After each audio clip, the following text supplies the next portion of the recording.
Hello दोस्तों, कैसे हो आप सभी लोग। तो आज की इस वीडियो में हम याद करने वाले हैं भारत की कुछ ऐतिहासिक लड़ाइयाँ जो पेपर में 100% एक क्वेश्चन पूछा जाता है।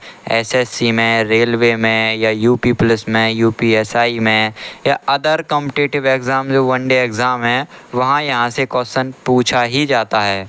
तो आज की इस वीडियो में हम यही डिस्कस करने वाले हैं, तो वीडियो के अंत तक बने रहिएगा। तो आइए स्टार्ट करते हैं। सबसे पहले आ जाता है हमारा भारत की ऐतिहासिक लड़ाइयाँ। क्या भारत की ऐतिहासिक लड़ाइयाँ, इसमें सबसे पहला युद्ध आ जाता है, वो है हमारा चंदावर का युद्ध। कौन सा युद्ध है? वो है हमारा चंदावर का युद्ध, जो कि कब हुआ था? 1194 ईस्वी में हुआ था। मोहम्मद गौरी और जयचंद के बीच में हुआ था, जिसमें मोहम्मद गौरी ने जयचंद को हरा दिया था, यानी कि मोहम्मद गौरी विजयी हुआ था। और अगला जो इम्पोर्टेंट युद्ध रहेगा हमारे पास, वो खानवा का युद्ध होगा, जो कि 1527 में हुआ था। बाबर और राणा सांगा के बीच में हुआ था। बाबर ने राणा सांगा को इस युद्ध में हरा दिया था, तो ये बात भी आपको याद रखनी होगी। अगला जो युद्ध आता है हमारा तराइन का प्रथम युद्ध होगा, जो कि 1191 ईस्वी में हुआ था, जो कि पृथ्वीराज और मोहम्मद गौरी के बीच में हुआ था, जिसमें पृथ्वीराज की विजयी हुई और मोहम्मद गौरी को हार देखनी पड़ी। अगला जो युद्ध आ जाता है हमारे पास, वो रहेगा तराइन का द्वितीय युद्ध। कौन सा? तराइन का द्वितीय युद्ध, जो कि 1192 ईस्वी में हुआ था और पहला 1191 ईस्वी में हुआ था। ये बात भी आपको याद रखनी होगी। तो दूसरा युद्ध 1192 में हुआ, मोहम्मद गौरी और पृथ्वीराज के बीच में हुआ था, जिसमें मोहम्मद गौरी की विजयी हुई और पृथ्वीराज को डिफीट मिली, यानी हार मिली। अगला जो इम्पोर्टेंट युद्ध रहेगा हमारे पास, वो चंदेरी का युद्ध हो जाएगा, जो 1528 ईस्वी में हुआ था और बाबर ने मेदिनी राय को हराया था। और पानीपत की अगर पहली लड़ाई आपसे पूछा जाता है, तो आपको निश्चित रूप से 1526 ईस्वी बताना होगा। और यह किस किस के बीच में हुआ था? तो ये हुआ था बाबर और इब्राहिम लोदी के बीच में, जिसमें इब्राहिम लोदी को डिफीट मिली थी। क्या मिली थी? इब्राहिम लोदी को डिफीट मिली थी।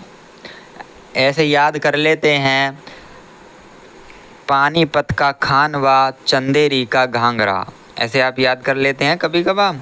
पानीपत का खानवा, चंदेरी का घाघरा, यानी कि 1526 में पानीपत की प्रथम लड़ाई हुई थी और खानवा का युद्ध 1527 में हुआ था, जो ऊपर बता चुका हूँ।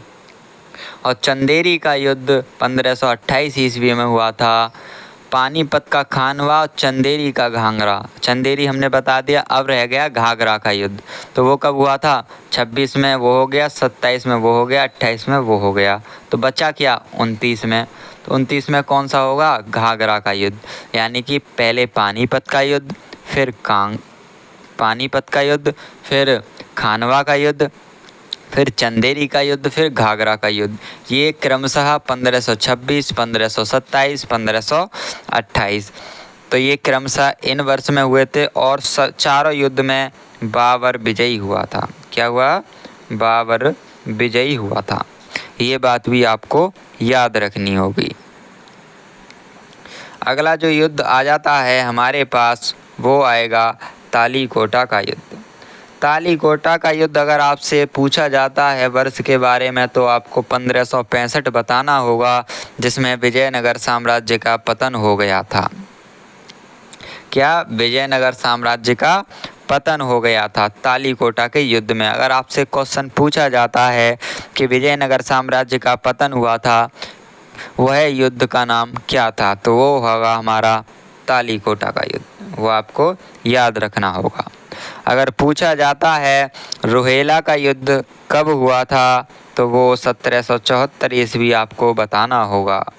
अगर घाघरा के युद्ध में आपसे पूछा जाता है, जैसा मैंने अभी याद कराया था, तो घाघरा का युद्ध आ गया है तो वो 1529 ईस्वी में हुआ था। बाबर ने अफ़गानों को हरा दिया था। इसमें भी बाबर की जीत हुई थी क्योंकि इसने अफ़गानों को यहाँ पे हरा दिया था।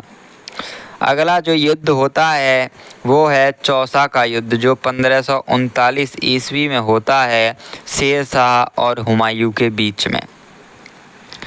और शेर शाह ने हुमायूं को हरा दिया था और कम से कम ये 14 से 15 साल के लिए हुमायूं गायब हो गया। उतने बीच में शेर शाह का शासन चला था और लगभग 1555 और 1556 के आसपास हुमायूं वापस आता है, जब यह अपनी गद्दी को संभालता है। वो सारी चीज़ आपको क्लास में बता दी जाएंगी, तब तक आप यहाँ इम्पोर्टेंट फैक्ट्स याद कीजिएगा। अगला जो युद्ध आता है वो है बक्सर का युद्ध। कौन सा युद्ध है? वो है बक्सर का युद्ध। कब हुआ था? ये हुआ था 1764 ईस्वी में अंग्रेज़ों और मीर कासिम के बीच में, जिसमें अंग्रेज़ों ने मीर कासिम को हरा दिया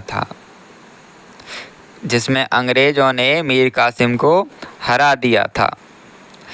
अगला जो आता है हमारे पास कन्नौज का युद्ध आता है। अगर पेपर में पूछा जाए आपसे तो आपको बताना होगा कि ये 1540 ईस्वी में हुआ था। इसमें शेर शाह ने हुमायूं को हरा दिया था।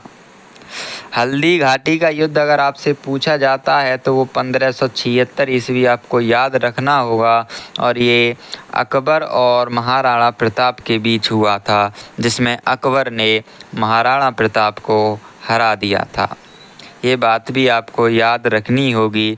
अगर आपसे प्लासी के युद्ध के बारे में पूछा जाता है तो वो 1757 ईस्वी आपको याद रखनी होगी और यह युद्ध किस किस के बीच में हुआ था? अंग्रेज़ों और सिराजुद्दौला के बीच में हुआ था, जिसमें अंग्रेज़ों की जीत हुई और सिराजुद्दौला की हार हुई थी। और ये इम्पोर्टेंट युद्ध है बोंडीवास का युद्ध। अगर बोंडीवास के युद्ध के बारे में आपसे पूछा जाता है, मैं इम्पोर्टेंट टिक कर देता हूँ। अगर बोंडीवास के युद्ध के बारे में आपसे पूछा जाता है तो आपको निश्चित रूप से 1760 ईस्वी बताना होगा। इसमें फ्रांसीसियों की पराजय हुई थी। अगर पानीपत की तीसरी लड़ाई के बारे में आपसे पूछा जाता है तो वो 1761 ईस्वी में हुई थी। कब हुई थी? 1761 ईस्वी में हुई थी।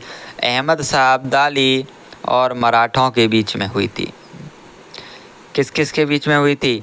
अहमद शाह अब्दाली और मराठों के बीच में हुई थी, जिसमें मराठों को हार का सामना करना पड़ा और अहमद शाह अब्दाली इस युद्ध में जीते थे। तो यही कुछ हमारे इम्पोर्टेंट युद्ध थे। अगर आपको वीडियो पसंद आया है तो आप वीडियो को लाइक करें और शेयर ज़रूर करें और चैनल को सब्सक्राइब भी ज़रूर करें ऐसी वीडियो देखने के लिए।